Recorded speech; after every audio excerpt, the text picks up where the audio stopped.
As far as the rankings concerned, I am truly excited for our players and our team. I mean, the program, the families. I am. To be able to have that recognition for these guys, they've worked so hard, 5 years, 4 years, 3 years. Their dedication, their commitment to this program has been just incredible of what they've meant to me and Penn State in general. So I think it's really cool, and we're going to enjoy it today. And I think they should. It's like winning a game. We haven't been there since 1996. That's a long time. It's a lot of games, and it's so it's something to cherish for today. But I truly believe we haven't hit on all cylinders yet. So I'm excited what we can get out of this team still, because we really haven't played our best basketball. So the ranking's awesome. Happy for the players, happy for the staff, thankful to the leadership here, but there's a lot more games left.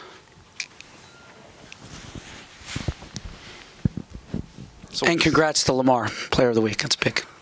We'll just parlay that. What does your best look like? I think a little of Georgetown. I think the way we played in Georgetown, I thought we defended really well. I thought we shared the ball. I thought we rebounded a little bit better in certain games. Again, I always, sorry, Nate, but I always equate it to golf, right? You're getting off the tee, but you can't putt. You're putting great, but you can't get off the tee. So there's always one thing, and I think as I look back to the Ohio State game, they were hitting on all cylinders. I mean, I don't know if they can play much better than that defensively and offensively. And when I look at my team and who we play, we've had obviously the net 18, which is really important moving forward. I look forward to hitting on all, making good open shots, getting tough stops, and finishing the play with great rebounds. To me, that's where we got to get to by late February, early March. And for the net, what does that say about the scheduling philosophy that you guys implemented this year? I mean, and I think you basically did the same thing last year. Yeah, last year we had the same thing, and we finished 49th in the net, but, we were upside down. But I think the model's correct. I think the philosophy's right. We've gone out and played some tough teams. We've gone on the road and played a tough team, and the Big Ten's really going to help us. Man, is this league wild this year. It's crazy. I looked at the standings this morning, 1-1, 1-1, 1-1, 1-1. And that's the way it's going to be, but I have a short-term memory this year in the Big Ten. The university really stuck behind you in the athletic department through some ups and downs. What does this kind of mean to you that they did that and now you are where you are? Yeah, I don't want to say validation because there's 20 games left, or affirmation, maybe a better word. I think they saw the inner workings of our program and the culture that we have. I think they saw the practices, the film sessions, and the academic piece of it. And I think they thought I was doing a really good job, and we were close. We were always close, right? We were so close. We were last year a possession here or there, a rebound here and there, a free throw here and there, and it just didn't flip. Now I think we're bearing the fruits of all that hard work and labor. And you mentioned, is this almost like a big win in that it's like enjoy it tonight, but then don't let this be a destination, let it be part of the journey? Yeah, there's no doubt, Mark. That's a great way to put it, too. And I've texted my staff. I just got off the phone with Lamar, and I just said, this is great. Really enjoy this today. Embrace this. We haven't been here in a long time, and specifically him in his tenure here. So enjoy this, and tell your teammates to enjoy it. That doesn't mean go out, you got to do well in your exams. But then we come back tomorrow. It's over. It's behind us. And now the script has flipped. We were the hunters. Anybody in top 25 is the hunted. So things are a little different now. And to this point of the season, what could you tell us about the way Lamar has adapted to this particular team? Because it seems like you're able to, he's had to adjust his game, and he's been comfortable doing so. Yeah, I always look at his assist to turnover ratio. Last year I think it was really upside down, and this year it's very close, which means he trusts the guys on the floor. He's making that extra pass. Look, Brockington almost hit the same exact shot, Maryland and Alabama, but Lamar jump stops and makes the pass. I don't know if he's passing that last year. I'm not so sure. I think he trusts his teammate. What was he averaging? Almost 20 last year? He's down to 16 point whatever. So he understands it's not about him scoring all the time, but it is about him defending. I thought his on-ball defense was fantastic. His rebounding, some of his blocks were just as angry as I've ever seen. He tried to take the air out of the ball, which started a transition offense for us. I thought the way he played, specifically in that last 8 minutes, man, if we could bottle that up for 30 every single night, we're going to have a real chance to be the best team we can be by the end of the year, whatever that is. You only have 2 games for the rest of the calendar. Yeah. How important, though, is development, I guess, over these next couple of weeks? And can you just maybe lay out what a rough outline of your plan there? Yeah, it's a good question. So today we did individuals. Let's just get some shots up. Plus, when you're in exam mode, sometimes to relieve some stress, nice to just come in for 30 minutes. That's it. 30 minutes, get shots up, back to studying, back to doing what you need to do for our academic counselor and for yourself. Tomorrow we'll go an hour, 60 minutes as a full team, but we're going to try to get better. There's definitely some weaknesses there. Middle ball screen is still a problem. I don't want to switch it all the time. Our rotation's got to tighten up. Offensive rebounding's got to tighten up. I think we had 16 turnovers.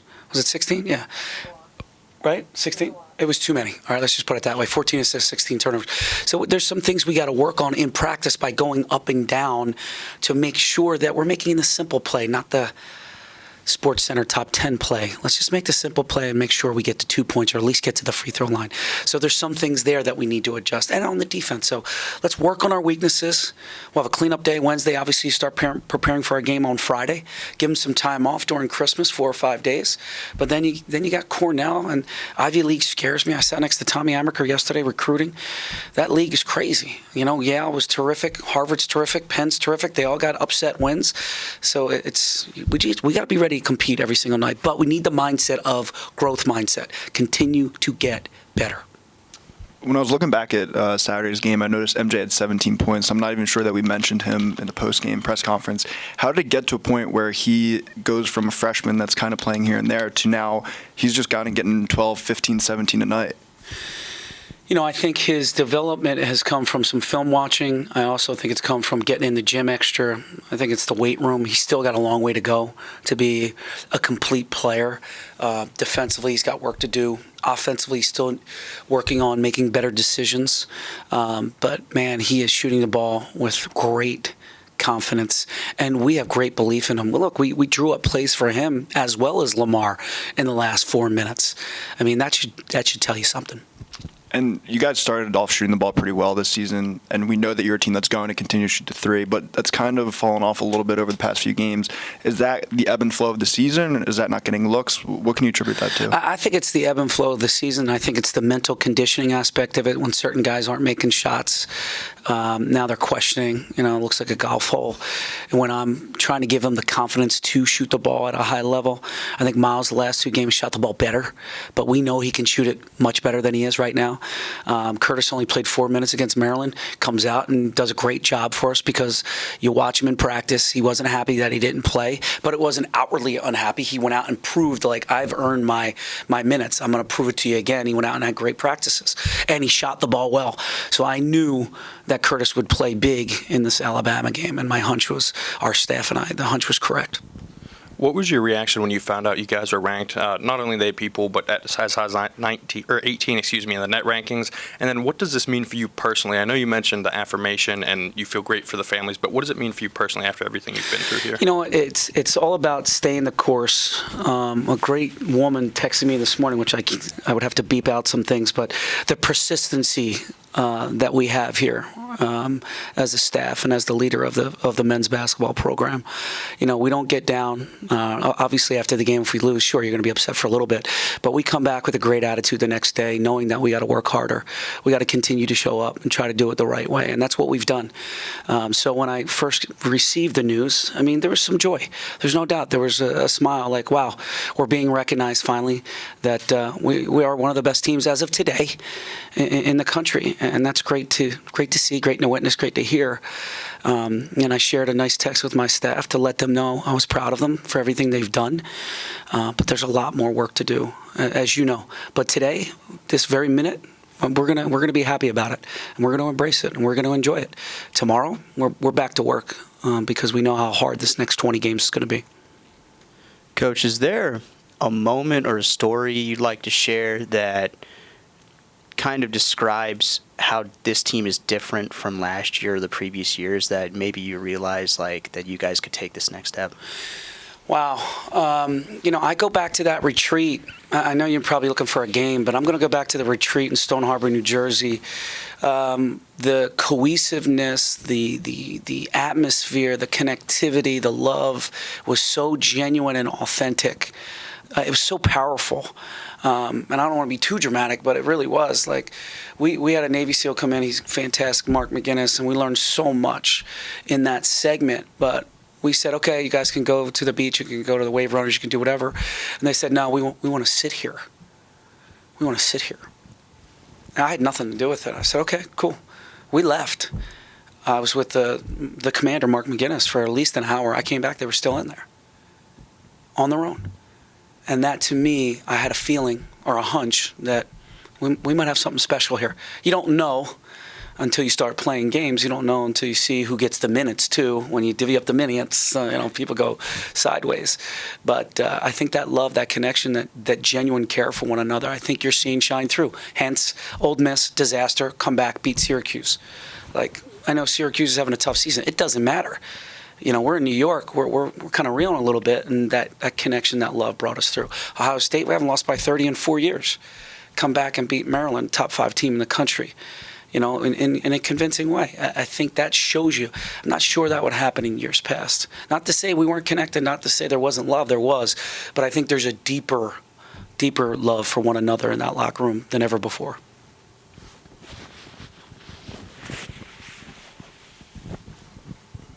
So in this little span, what are some areas that maybe you're focusing on that you have a chance to take a step back, take a deep breath, and look toward the next portion of the schedule? Yeah, Mark, awesome question. You know what I did when I woke up? I hit one of the GAs. I said, I need this information, and I need it real quick. I wanted to see where our ball screen defense was ranked in the country. I just feel like it's not where it needs to be or it could be. To be a great team or to take the next step in our evolution here, we need to tighten up some things. We need to be more disciplined in certain areas. I'll start with defense first. Our ball screen defense needs to get better. The ball handler, we're doing a great job of.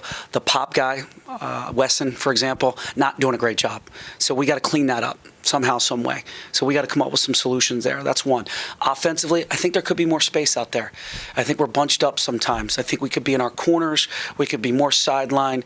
Mike's got to roll a little bit harder. We got to set screens. Cutter's got to use screen. So there's more development or execution that needs to be done. And again, I go back to discipline. We're working on it. Ferry and I are working on the offensive end. Ergo and I are working on the defensive end. We are brainstorming often about what tweaks we can make to get us better. Now, I don't want to totally change everything because what we're doing right now is working. But I do think there needs to be a tweak here and there. We can't just be satisfied on what we're doing. And offensive rebounding. We got to do a better job of keeping guys off the glass. Anything else? Pat, you mentioned the cohesiveness of this team and the connection, but at the same time, next week, we'll give them a couple days off for Christmas. Is it weird coming back after that and, taking some time off from one another? And how do you get them back into the game situation for Cornell a few days later?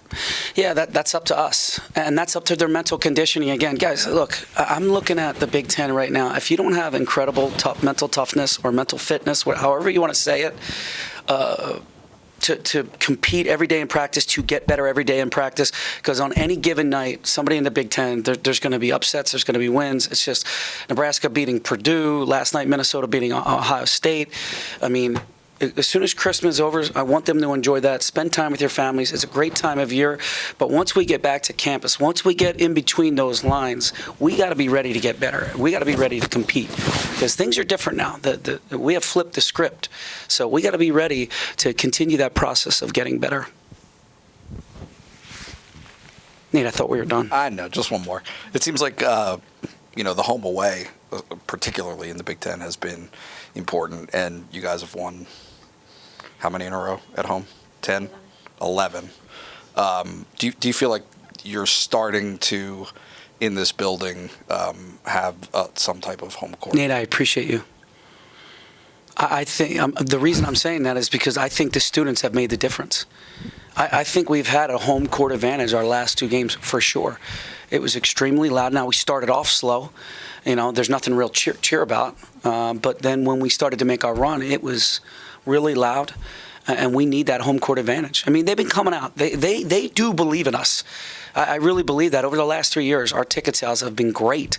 Now they're coming to games. They believe in what we're doing. They believe in this group. And what's Lamar got 12 home games left? Mike and Lamar, Curtis, they got 12 or 11 home games left, something like that. If you don't come out and see one of the greatest, front courts in Penn State history, if not the Big Ten, then you're missing out. So come out, support us here Friday and support us here after Christmas. Great Christmas gift. And then we'll see you at the Palestra in Philadelphia. Thanks, everybody. Happy holidays.